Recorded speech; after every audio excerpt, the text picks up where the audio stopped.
잠언 11장 1절부터 8절까지.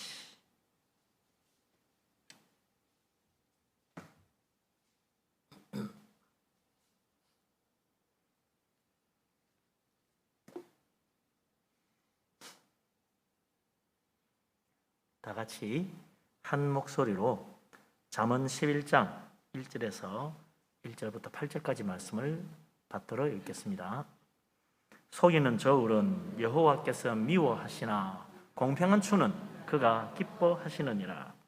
교만이 오면 욕도 오거니와 겸손한 자에게는 지혜가 있느니라. 정직한 자의 성실은 자기를 인도하거니와 사악한 자의 패역은 자기를 망하게 하느니라.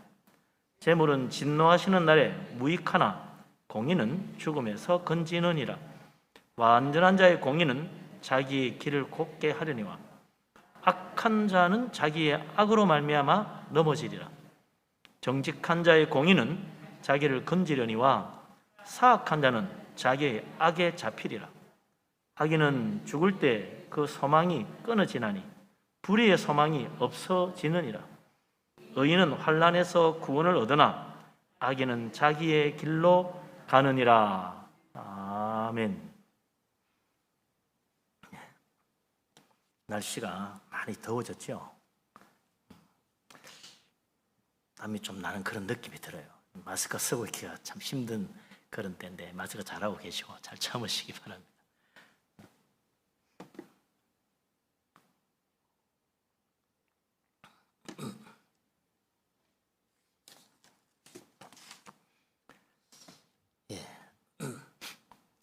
요즘 코로나19 빼면 이야기할 게 없어요. 그게 모든 이야기 화두입니다. 이게 참 겁이 나니까 어떻게 하면 코로나19 안 걸리고 잘 넘어갈 수 있을까 그런 생각들을 하죠. 그래서 마스크 잘 써야지, 거리도 잘 지켜야지 뭐 그런 생각합니다만 얼마 전에 어떤 요구르트 회사에서 자기 회사에서 만드는 요구르트 먹으면 코로나19 면역이 생겨가지고 코로나 안 걸린다 이렇게 광고를 해가지고 말이죠. 그게 사실이 아니라는 게 밝혀지면서 난리가 났어요. 여론에서 막 때리니까 사장이 나와서 사과를 했습니다. 그래도 안 되니까 어떻게 해요? 그리고 회사를 팔고 그냥 나가버렸어요. 참 말 한마디 잘못했다가 낭패당한 거죠. 돈 많이 벌어보려고 했는데 그게 적당히 엉렁뚱땅 같은 소리를 해오는 바람에 사실이 아닌 걸 사실인 것처럼 말하는 바람에 오히려 망하는 길이 되고 말았다. 그런 사건을 보고 보니까 한 10여 년 전입니까? 소독액을 가습기에 타서 넣으면 살균이 되어가지고 깨끗한 가습이 된다 이런 광고를 해가지고 사람들이 그거 믿고 가습기 살균제를 사서 가습기에 넣어가지고 수많은 사람이 목숨을 잃었습니다. 뭐 살아도 평생 불구로 고통받으며 사는 사람들이 많아요. 아직도 그 사건이 마무리되지 못했고 충분한 보상을 받지 못했다 그러니까 아니 그게 언제적 일인데 아직도 그러고 있나 그런 생각이 들어요. 정직한 상거래가 얼마나 중요하냐. 물건을 만들어도 정말 올바른 물건 정직하게 만들어 가지고 팔아야지 안 그러면 큰일 나는 거죠. 그런데 이런 일들이 최근에만 일어나는 것이 아니고 옛날에도 수천 년 전에도 일어났다 이거죠. 그래서 오늘 솔로몬이 성경 말씀에서 정직한 상거래에 대한 이야기를 하는 거 아닙니까? 솔로몬 시대가 언제입니까? 3,000년 전입니다. 3,000년. 우리나라 삼국 시대보다 더 오래된 옛날에 솔로몬이 이 도덕적으로 잘못된 거짓된 속임수 장사 이거 안 된다고 말한 거죠. 뭘 이야기했는가? 1절 같이 한번 읽어봅시다. 그 당시에 제일 문제가 되는 게 뭐냐? 같이 읽습니다. 속이는 저울은 여호와께서 미워하시나 공평한 추는 그가 기뻐하시느니라. 아멘. 비양심적인 장사꾼이 저울을 속이는 거예요. 저울 눈을 속이는 거지. 조금 먼저도 많이 나간 것처럼 그래가지고 돈을 벌어먹는다. 또 추를 엉터리 추를 얹어가지고는 마치 많이 달아준 것처럼 그렇게 속여가지고 돈을 버는 거죠. 속임수로 당장에는 많은 이익을 보고 쉽게 돈을 벌어주는 것 같은데 이게 오래 가겠습니까? 나중에 보니까 저울이 안 맞아. 사서 보니까 나중에 물건이 무게가 안 맞아. 그러면 어떻게 되겠습니까? 이런 일을 사람들만 분노하는 게 아니다. 여기 뭐라고 그랬습니까? 하나님이 미워하신다. 하나님도 그런 일을 심판하시고 벌하시고 그런 사람 그냥 넘어가지 않는다는 겁니다. 그렇지만 공평한 추를 사용하는 사람은 하나님이 기뻐하시니까 그 사람은 나중에 복을 받는 거죠. 지금 당장은 손해보는 것 같아도 나중에 복을 받는 거죠. 그래서 이런 문제를 어떻게 해결하나? 법을 말이요 강화를 하고 법을 잘 만들면 안 속이겠지? 안 됩니다. 성경에 그렇게 속이지 말라고 그래도 속이겠다고 마음먹으면 어떡하고요? 아무 소용이 없어. 법이 아무리 말해도 소용이 없어. 남을 속이지 않고 정직하게 사는 것, 어떻게 그게 가능하냐? 세상 법으로는 이게 안 막아지더라 이거죠.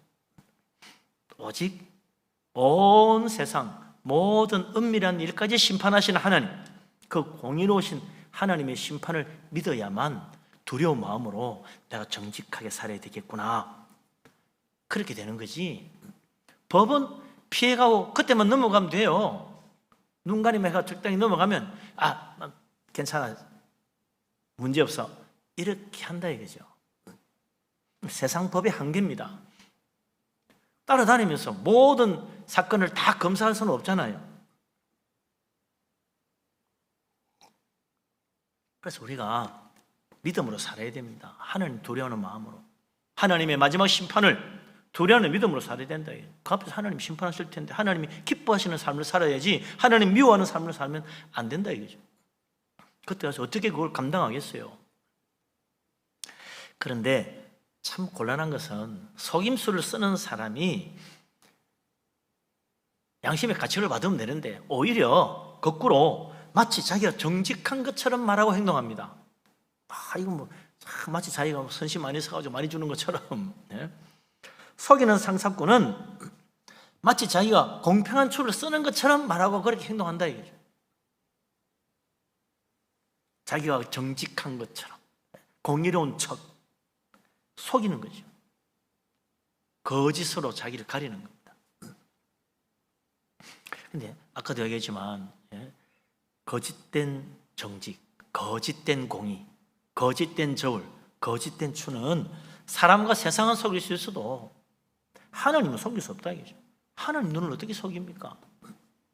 모든 것을 하시는 하나님 결코 속지 않습니다. 그래서 하나님은 반드시 세상 끝에 공의로운 심판을 하는 거죠. 그 공의로운 심판이 없으면 얼마나 억울한 사람 많겠습니까? 하나님이 마지막에 공의로운 심판을 하신다. 그게 하나의 위로가 되는 겁니다. 우리가 좀 억울한 일 당해도 그래, 하나님이 심판하실 거야. 그 세상에 저런 못된 것들, 저런 거짓말을 하고 저렇게 속일 수 있나? 하나님이 심판하시지. 그렇게 해야지. 그거 일일이 밝힐 수도 없고 우리의 능력에 한계가 있어요. 어떻게 할 거예요? 때로는 알면서도 속아. 뻔한데도 당한다 이거죠. 공의로운 심판을 믿어야 됩니다. 하나님의 심판이 있다. 그거에서 우리가 위로받아야죠. 하나님의 공의로운 심판 어떻게 되는가? 솔로몬이 3절에 이걸 이야기하고 있습니다. 3절 말씀 같이 한번 읽어보죠. 정직한 자의 성실은 자기를 인도하거니와 사악한 자의 패역은 자기를 망하게 하느니라. 아멘. 정직한 자의 그 성실함이 자기를 인도합니다. 어디로 인도해요? 생명의 길로 인도하는 거예요. 정직과 성실이 나를 구원의 길, 천국 가는 길로 인도해 준다는 거 아닙니까? 그러나 거짓으로 속이고 불의를 공평인 척 속이는 그런 사악한 자는 자기 그 부패하고 더러운 패역 때문에, 패역한 죄로 말미암아 결국 어디로 갑니까? 자기를 망하게 한다. 뜻보기에는 자기 이득을 얻는 것 같은데 그게 자기를 망하게 해요. 어디까지 망하게 합니까? 영원한 지옥불에까지 멸망하도록까지 망하게 한다. 그래서 우리가 공의를 따라 살아야 된다. 그래서 6절, 7절, 8절 이 마지막 뒷부분에 보면 정직과 공의를 따라 사는 사람하고 거짓과 불의를 행하는 자를 하나님이 어떻게 심판하는지, 그 결과가 어떻게 되는지 분명히 보여줍니다.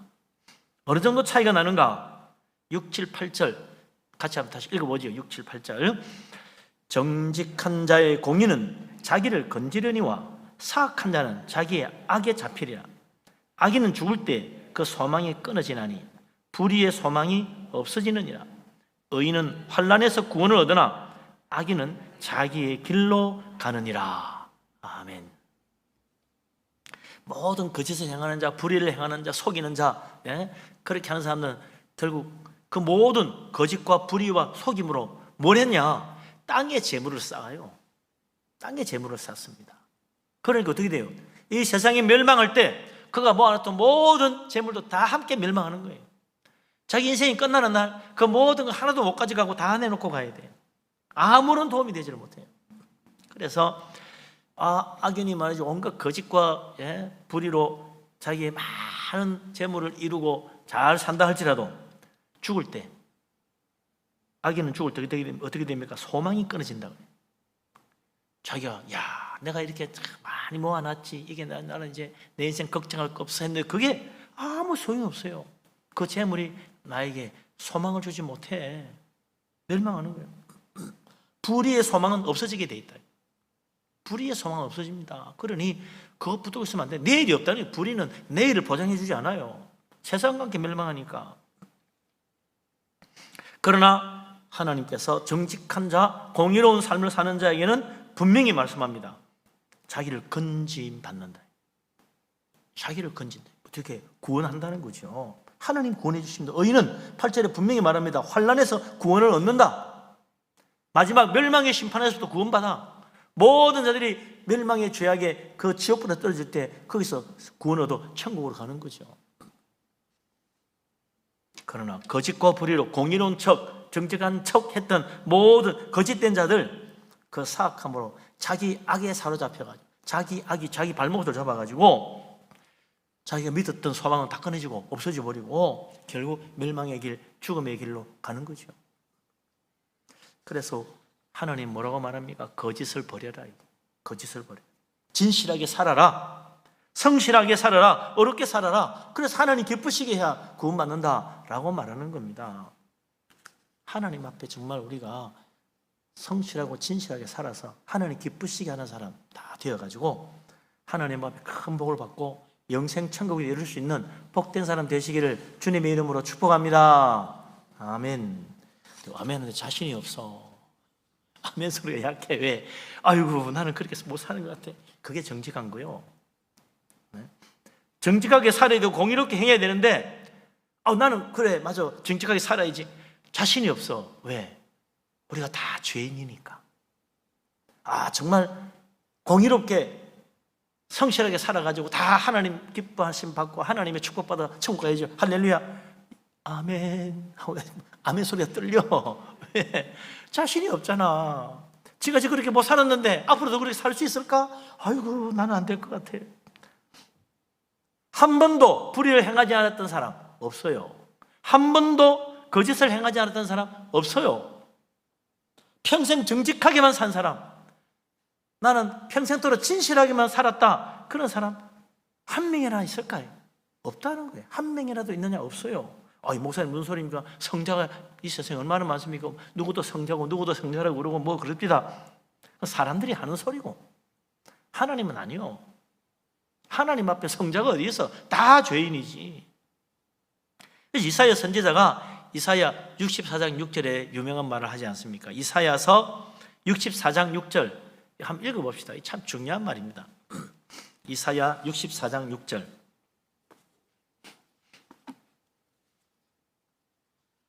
이사야서 제일 마지막 부분이죠. 이사야서 저 끝머리에 가면 이사야서 66장까지인데 이사야서 64장 64장 6절. 이사야서 64장 6절. 찾았습니까? 같이 한번 읽어볼까요? 같이 읽겠습니다.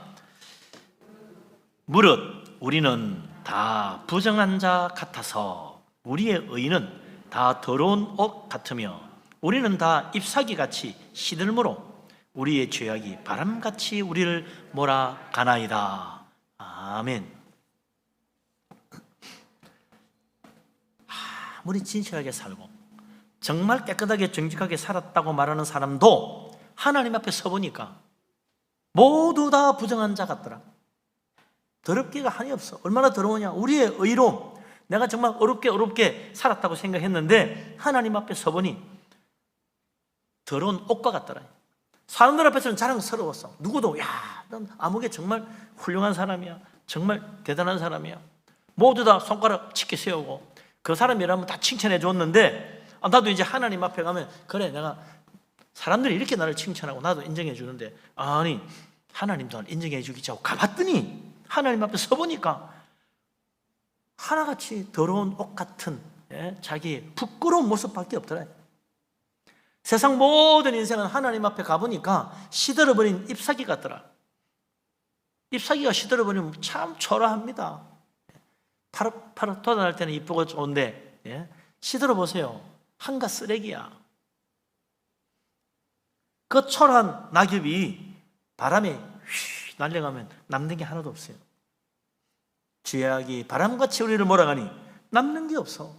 이거 왜 좀 어려움, 정직함, 진실함 다 어디 갔지? 하나도 안 남아요. 시들어버린 잎사귀 같아서 죄악의 바람에 날려가 버리니 하나님 앞에 자랑하려고 했는데 남는 게 없는 거야. 세상의 환난과 고난과 모든 세상의 재앙 가운데 통과하여 하나님 앞에 갔더니 바짝 말라가지고 시들어서 하나님이 후 하고 보니까 다 날아가 버리네. 그게 우리 인생이다. 그러니까 정직하고 진실하고 어렵게 해가지고 정말 하나님 앞에 기뻐하시는 하나님의 자녀로 하나님께 인정받고 천국 가야죠. 아멘 소리 잘 안 나오는 거죠. 아멘이 잘 안 나오는 거야. 다윗도 시편 14편 3절에 유명한 말을 하잖아요. 우리 인생은 다 치우쳐 함께 더러운 자가 되고 그중에 특별하게 성자 몇 사람 있다 그런 이야기 없어요. 모든 인생은 다 치우쳐 함께 더러운 자가 되어 있지 누구는 참 남다르게 어렵고 진실하게 성자같이 살았다 그런 사람은 없어요.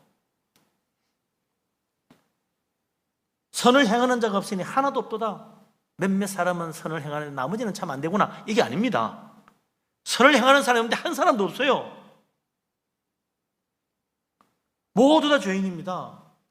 목사님 무슨 소리예요? 나는 그렇지 않습니다. 저는 정직하게 살았습니다. 저는 성실하게 살았습니다. 저는 정말 최선을 다하고 어렵게 살았습니다. 나보고 그렇게 말하지 마세요 하는 사람이 있을지 몰라요. 나는 의인입니다. 의인입니다. 나는 정직한 사람입니다. 남들은 다 나보고 그래요. 그거 진짜 착각이지. 왜 그런 착각이 생겼어요? 마치 속이는 저울을 들고 있는 장사꾼 같은 거야. 거짓된 추를 들고 거래하는 사람과 같은 거예요. 자기가 가진 저울과 추가 잘못된 줄 모르고 자기 인생의 어려움과 선함과 진실함을 달아보는 저울과 추가 엉터리인 줄 모르고 그걸 들고 있는 거야. 그거 어디서 받았는데? 세상에서 받은 저울이요. 세상 사람들이 말하는 그 추를 들고 앉았어. 그리고는 달아보니까 나는 어렵고 진실하고 깨끗하게 사는데 그렇게 함부로 저보고 선을 행하지 않았고 더러운 자가 됐다고 말하면 안 됩니다. 저는 정말 보세요. 이 저울 달아보니까 얼마나 깨끗합니까? 진실합니까? 이 추를 달아보세요. 내가 얼마나 성실하고 진실하게 살았는지. 그게 속이는 저울이요. 거짓된 추니 어떻게 합니까? 나는 깨끗하고 어렵게 살아서 불의가 없다고 말하는데 그 저울과 추가 잘못된 줄 모르고 착하고 살았어요. 얼마나 기가 막혀요. 하나님 앞에 가니 하나님의 온전한 저울, 하나님의 정직한 진실한 그 추 앞에 다 서보니까 다 함량미달이라 모자라다 한참 모자래요. 이렇게 속을 수가 있는. 스스로 자기 어려움과 자기의 진실함 열심히 취해가지고 나는 정직하다 착각했습니다. 얼마나 어리석은 인생입니까? 속으면 안 돼요. 세상의 저울에 속지 말아요. 세상의 저울 추에 속지 말아야 돼요. 수많은 사람들이 세상의 저울, 세상의 추에 속아가지고 자기는 어렵다, 나는 진실하다, 나는 깨끗하다, 나보고 그런 소리 하지 마라, 이렇게 착각하는 겁니다. 하나님의 저울대 앞에 겸손히 서야 돼요. 그래서 이 솔로몬이 2절에서 뭐라 그럽니까? 교만이 오면 욕도 오거니와 겸손한 자에게 지혜가 있다고 그랬잖아요. 착각하는 거지. 나는 이렇게 정직했다고, 보라고, 세상 사람들 나만큼만 살면 된다고, 저는 정말 하늘을 우러러 부끄러움 한 점 없이 살았습니다. 정말 교만한 소리지. 겸손해야 됩니다. 이 세상에 의인은 없나니 그렇구나 하고 엎드려야죠. 그걸 깨닫는 자는 진짜 복 있는 사람이에요. 세상에 거짓된 저울과 추에 속지 말고 하나님의 그 어려우신 저울추 앞에 겸손히 서는 사람, 참으로 하나님 두려워하는 믿음으로 하나님께 엎드리는 사람 되어서 우리 하나님의 긍휼하심과 은혜와 축복을 받는 복된 사람 되시기를 주의 이름으로 축원합니다. 아멘. 그래서 이 스스로 속으면 안 됩니다. 옛날에도 예수님 당시에도 스스로 세상의 저울과 추에 속아가지고 자기를 어렵다고 믿었던 사람들 있잖아요. 바리새인들, 사두개인들, 그들은 자기들이 선하고 어렵다고 믿었습니다. 그래서 누가복음 18장 11절 12절에 바리새인이 하나님께 기도할 때 자기가 얼마나 선하고 어려운지를 자랑하며 기도했잖아요. 뭐라고 했습니까? 바리새인이 서서 따로 기도하여 이르되 하나님이여, 나는 다른 사람들 곧 토색하고 불의하고 간음을 하는 자들과 같지 아니하며 이 세대와도 같지 아니함을 감사하나이다. 야, 얼마나 참 교만한 기도예요. 나는 일에 2번씩 금식하고 일주일에 2번씩 금식도 한답니다. 또 소득의 11조도 드리나이다. 할렐루야 아멘 하면서 기도 갔다는 거 아니에요. 그런데 문제는 하나님이 바리새인의 그 자랑스러운 기도를 받지 않았다는 거예요. 그게 문제지. 나는 자랑스럽게 했는데 하나님 안 받아. 자기가 그렇게 자랑스럽게 늘어놓았던 어려움과 선함은 하나님 앞에 부끄러운 더러운 옷과 같으니 어떡합니까? 하나님 인정하지 않았다고 예수님 분명히 말씀하셨어요. 인생을 달아보는 저울과 추가 잘못되었고 그런 줄도 모르고 착각하고 자기가 어렵다고 생각하시니 얼마나 불쌍한 인생입니까? 예수님이 너희들은 천국 제일 먼저 갈 줄 알았느냐? 제일 밑바닥에 제일 먼저 떨어질 것이다. 예수님이 그들을 저주했습니다. 인생을 달아보는 저울과 추는 내가 가진 게 아니고 하나님 손에 있어요. 하나님이 가지고 계세요. 하나님 우리 인생을 달아보시고 하나님 우리 저울 추로 평가하시는 겁니다. 하나님의 어려운 심판대 앞에 설 것을 깨달아야지. 내가 미리 다 평가해가지고 나는 어렵게 살았어, 나는 진실하게 살았어, 나는 깨끗하게 살았어, 나는 성실해, 누가 나에게 뭐라고 그래, 스스로 자랑스럽게 여기니 얼마나 어리석었냐. 하나님의 심판대 앞에 가려면 한참 멀었는데 아직도 벌써 자기가 평가 다 했어. 착각하면 안 돼요. 그렇게 교만 부리다가는 2절에 있는 말씀처럼 욕을 받게 된다. 나중에 참으로 욕을 받게 돼요. 그러나 겸손하게 엎드리는 자에게는 지혜가 있어서 하나님이 그게 낮은 데서 이리로 높은 데로 올라오라 그렇게 된다는 거죠. 하나님을 엎드리는 자는 하나님이 높여주시는 거예요. 그래서 영광의 자리로 주님의 천국 잔치 자리에 참여하는 축복받는 겁니다. 겸손한 믿음으로 주님 앞에 엎드리는 사람 되시기를 바랍니다. 아멘. 자, 그럼 세상 모든 인생에 대한 하나님의 평가가 뭡니까? 안 가봐도 알아. 사실은 이미 하나님 말씀해 줬잖아요. 이사야 선지자가 예언한 말씀처럼 우리의 의는 더러운 옷과 같고 그걸 믿어야지요. 다윗의 고백처럼 우리는 다 치우쳐 함께 더러운 인생이 되었으니 그걸 아멘으로 받아야 됩니다. 주야, 그렇습니다. 내가 죄인입니다. 주님 앞에 엎드려야죠. 하나님의 심판을 받을 수밖에 없는 죄인입니다. 주님 앞에 겸손히 엎드려야 됩니다. 그래서 하나님 앞에 모든 사람은 회개하지 않으면 구원받지 못한다. 예수 그리스도 십자가 속죄의 피로 우리의 모든 죄, 더러운 죄 씻지 않으면 하나님 앞에 설 사람 한 사람도 없어요. 속죄의 피로 씻어야 하나님 앞에 설 수 있지. 이 모습 그대로는 안 된다. 더러운 옷 입고 어떻게 가요? 예수님이 혼인잔치 비유 말씀해 줬잖아요. 다 혼인잔치에 손님 있어서 가서 아무나 데려오느라 다 데려왔더니 더러운 옷을 입고 있어. 이거 왜 입고 있냐? 다른 사람들 다 들어올 때 예복을 입혀줬는데 왜 당신 안 입었냐? 깨끗하니까 괜찮은 줄 알았다. 이런 더러운 옷을 입고 자기 입으면 깨끗했지. 정말 그 잔치절에 입고 있는 다른 사람들 보니 전부 삐까번쩍해. 나만 초라해. 천국 잔치에 주인이 주는 옷을 입어야지. 내가 입던 옷 가도록 오니까 안 되는 거예요. 쫓겨났잖아요. 바깥 오는데 쫓겨나. 잔치자리에 들어앉았는데 쫓겨났어. 예수님의 십자가의 피로 씻지 않은 자, 주님의 그 속죄의 피로 빨아가지고 깨끗해져서 하나님 앞에 가야지. 이 세상에 묻은 때 그대로 하나님 앞에 가면 안 돼요. 내 옷이 깨끗한 것 같이 보이나 하나님 앞에 가면 아니다. 하나님 주시는 옷을, 의의 옷을 입어야 돼요. 그 어떻게 입냐? 예수 그리스도를 믿으면 예수님께서 그 의의 옷을 우리 입혀주는 거 아니에요. 어떻게 그런 옷이 있습니까? 십자가의 피로 씻은 깨끗한 의로운 예복을 믿는 자에게 다 주시는 거예요. 예수 그리스도 믿으시기 바랍니다. 예수 그리스도 주님의 십자가 은혜를 옷 입는 자, 복 있는 사람, 천국 잔치에서 참 하나님의 놀라운 축복을 받는 자, 영생 축복받아 하늘나라 가서 참으로 영원한 축복을 누릴 사람이라. 그래서 우리는 하나님 앞에 겸손히 엎드려야 된다. 회개해야 된다. 예수님께서 오셔서 첫 복음 선포 메시지가 뭡니까? 회개하라는 거죠. 회개하라. 회개하라. 천국이 가까이 왔느니라. 왜 회개해야 돼요? 우리가 죄인이니까. 죄인이 아니면 회개할 필요 없죠. 천국이 가까이 왔으니 죄인이 구원받으려면 회개하고 복음 믿어야 천국 간다. 회개하라고 주님 말씀하셨어요. 단 한 사람도 예외로 나는 회개 안 해도 됩니다. 그런 사람 없는 거예요. 예수님이 회개하라. 단 어렵게 살았다고 생각하는 사람 빼고 그런 말 없어요. 그동안 진실하게 산 사람은 괜찮고 나머지는 회개해라. 그게 아닙니다. 너희 중에 죄인들만 와서 회개하라. 그러지 않았어요. 그냥 무작정 다 온 세상을 향하여 말씀해서 회개하라. 누구는 빼고가 없어요. 모든 사람이 다 회개해야 된다는 거예요. 저 사람은 성자에게 회개할 거 없겠지. 전 옛날에 그렇게 생각했어요. 성자는 진짜 회개할 거 없을 거야. 아니야. 세상 사람들이 말할 때 성자지 하나님 볼 때는 성자가 아니요. 그도 하나님 앞에 회개해야 될 죄인이라. 무슨 성자들의 공로로 천국 갑니까? 로마 천주교 기가 막힌 이야기를 하는 거예요. 다 죄인인데 무슨 남을 구원해줘요.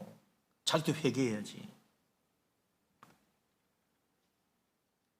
나는 회개할 것도 없을 정도로 깨끗하게 살았습니다. 나는 복음 안 믿어도 워낙 진실해서 하나님 나라 천국 그냥 보내줄 거야. 그런 착각하면 안 됩니다. 우리는 회개하지 않으면 구원받을 수 없는 죄인들입니다. 그래서 하나님 앞에 겸손히 엎드려야죠. 하나님 불쌍히 여기시옵소서. 나는 죄인입니다. 그럴 때 주님이 우리를 받아주시고 십자가의 피로 씻어주시고 하나님의 의의 옷을 입혀주시고 내가 너를 위하여 십자가의 피 흘려놓으라. 주님이 받아주시고 하늘나라 천국의 축복을 누리게 하신다 이거죠. 주님 앞에 겸손히 엎드릴 수 있는, 주여 내가 죄인입니다 고백할 수 있는 신실한 사람 되시기를, 하나님 기뻐하는 사람 되시기를 주의 이름으로 축원합니다. 아멘. 그래서 우리 하나님이 의로운 자를 기뻐하시고 정직한 자를 기뻐하시는데 우리는 다 죄인이라. 어떻게 해요? 죄인이 하나님의 기뻐하심을 받는 길은 믿음밖에 없어요. 그래서 믿음 없이는 하나님을 기쁘시게 하지 못하나니 히브리서 10장 6절에 이야기하고 있지 않습니까? 죄인이 하나님을 기쁘시게 하는 것은 믿음밖에 없어요. 예수 그리스도 믿는 믿음이라야 하나님 기뻐하지. 내놓을 의가 있어야지. 의를 기뻐하시고 정직을 기뻐하시는 하나님 앞에 내놓은 건 다 더러운 의고 다 부끄러운 것밖에 없는데 시들어버린 잎사귀 같은 우리 인생인데 뭘 하나님 기쁘시게 하겠습니까? 믿음밖에 없다. 믿음이 아니면 하나님 기쁘시게 할 수 없습니다. 하나님 믿음을 보기를 원하십니다. 왜? 죄인들이 살 길은 믿음밖에 없으니까. 예수 그리스도 믿으시기 바랍니다. 예수님 믿음으로 꼭 붙드는 사람 되시길 바랍니다. 아멘. 자, 근데 회개하라 그러니까 목사님 저는요 아주 철저하게 회개해서 다시 회개할 필요가 없을 것 같아요. 언제 회개했어요? 제가 한 10년 전에요. 산에 가서 불 받아가지고 정말 부흥회 때 뜨겁게 체험해가지고 눈물 콧물 쏟고 기도 회개 다 했습니다. 속지 마세요. 우리의 의는 더러운 옷과 같다는 말을 정말로 깨달아야 됩니다. 아무리 내가 회개를 철저히 했고 그동안 진실하고 그렇게 살았다 할지라도 여전히 우리는 부족하다. 회개가 부족해요. 평생 죽을 때까지 회개해도 우리의 모든 죄 다 회개할 수 있겠습니까? 못합니다. 눈물 콧물 다 쏟고 회개해도 내 평생 지을 모든 죄 회개 못하지. 어떻게 다 해요? 우리 하나님 앞에서 정말 제대로 잘 깨달아야 됩니다. 마태복음 4장 17절에 예수님이 회개하라 고 하신 그 예수님의 말씀은 헬라어 문법적으로 정확하게 현재 명령이에요. 현재 능동 명령. 몇 번 이야기도 그런데 한 번만 하면 되는 게 아니고 현재 명령은 계속해서 반복하여 하라는 뜻이다. 그게 현재 명령입니다. 우리나라 말도 똑같아요. 숨 쉬어라. 그래야 산다. 그러면 숨 한 번만 쉬면 됩니까? 계속 숨 쉬어야지. 야, 숨을 쉬어야 살아. 숨 쉬어. 그럴 때 한 번만 쉬면 된다는 말이 아니잖아요. 계속 숨을 쉬어야 살지. 안 그래요? 밥 잘 먹어라. 그래야 건강하게 산다. 밥 한 번만 잘 먹으면 건강하게 사나요? 날마다 밥을 잘 먹어야 건강하게 사는 거예요. 계속해서 밥을 잘 먹어야 돼. 한 번만 하면 될 때는 한 번만이라고 붙이게 돼 있어요. 이번만이라고 단서를 붙입니다. 한 번만 도와주세요. 한 번만 도와달라고. 한 번만 도와주는 거지. 다음에 안 도와줘도 돼. 이번 한 번만 도와달라는 이야기잖아요.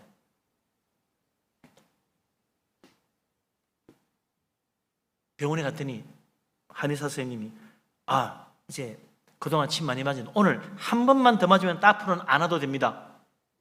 오늘 한 번만 맞으세요. 한 번만 더 맞으세요. 그럼 한 번만 더 맞으면 돼. 그 다음에 안 와도 돼. 계속 올 필요 없어요.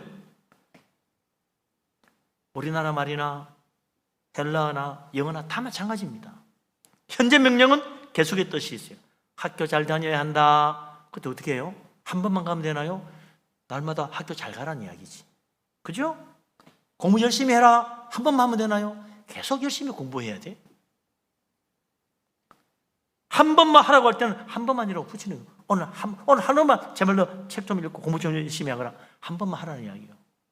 그러나 그냥 할 때는 계속 하라는 거예요. 한 번만 회개해라. 예수님이 그러지 않았어. 단 한 번만 제대로 진실로 회개하거라. 그러면 천국의 구원의 축복을 받는 일. 그래 말하지 않았어요. 그냥 회개하라 그래서 회개하라. 계속 회개하고 살아야 된다. 늘 회개해야 된다. 평생 회개해야 된다. 네 인생은 회개하는 인생이 된다. 왜? 죄인이니까. 항상 회개해야 된다. 그렇게 하면 그래야 천국 간다는 거예요. 예수님 회개하라고 하실 때는 한 번만 제대로 회개하라는 말이 아닙니다. 늘 회개하며 살라는 말씀입니다. 우리는 하나님 만나는 그날까지 회개하며 살아야 돼요. 세상에서 얻은 잘못된 저울은 버려야 됩니다. 이때까지 내가 가지고 있었던 그 거짓된 저울추도 버려야 됩니다. 내 어려움과 진실함을 달아보았던 세상의 잘못된 저울추 버려야죠. 사람이 자기 노력과 선함과 어려움과 진실함 달아보는 거짓된 저울추, 그게 하나 더 있어. 또 하나 더. 그거 말고 또 무슨 저울추가 또 있냐? 내가 열심히 노력해서 벌어놓은 재산, 내가 열심히 애써가 수고해서 성공한 이 내 성공, 그것도 다 거짓된 건데 사람은 그걸 또 믿는 사람이 있습니다. 내가 이렇게 열심히 성공했잖아. 사람들도 다 칭찬하는데 하나님도 나를 칭찬해 주겠지? 자기 성공이 자기 어려움인 줄 알아요.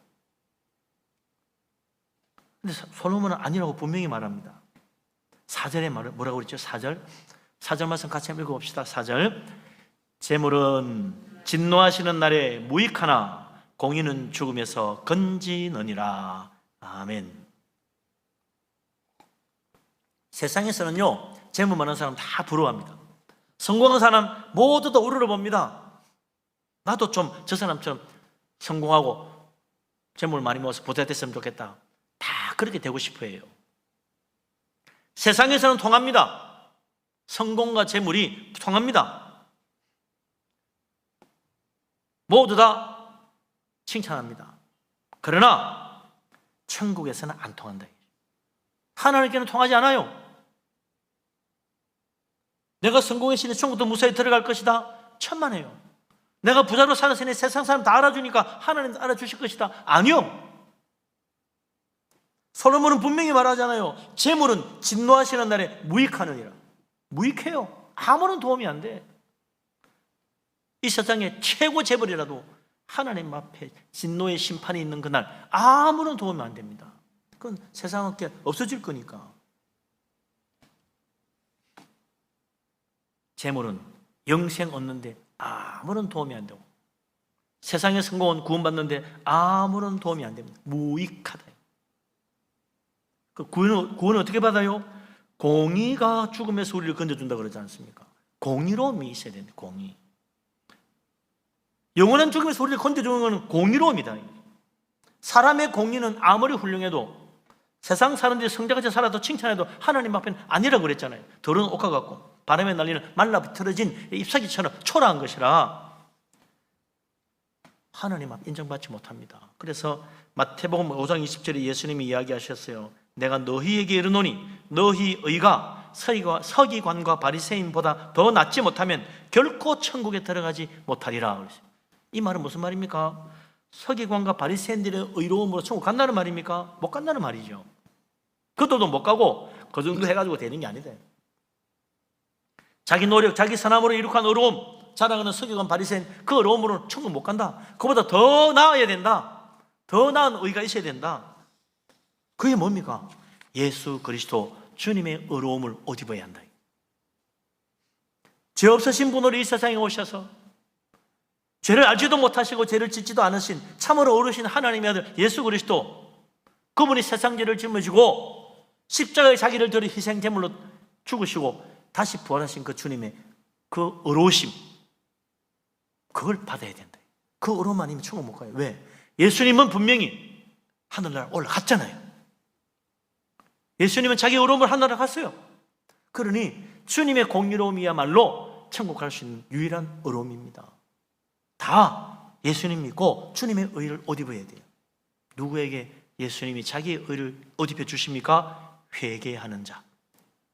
오늘도 주여 나를 불쌍히 여기시옵소서. 나는 죄인입니다. 주님 앞에 드리는 겸손한 믿음으로 하나님 앞에 나아가는 자, 그 사람이 예수님의 의를 옷 입어서 바리새인보다 더 나은 의로 천국 가게 되는 축복받는 것입니다. 그래서 우리는 예수님 믿고 예수님 영접해야 됩니다. 그게 바로 주님의 의를 옷 입는 것입니다.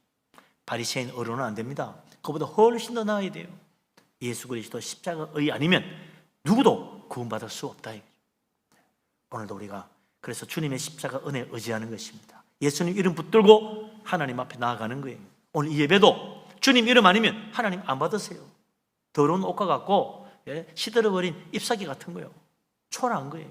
그러나 예수님 이름 의지하고 주님의 십자가 은혜 의지할 때 이 예배가 하나님 기뻐 받으시는 의로운 예배, 하나님 앞에 드리실 참으로 신실한 예배로 우리 하나님께서 축복하신다. 오늘 정말 주님 앞에 겸손한 믿음을 엎드려 주여 나를 불쌍히 여기시옵소서. 나는 죄인입니다.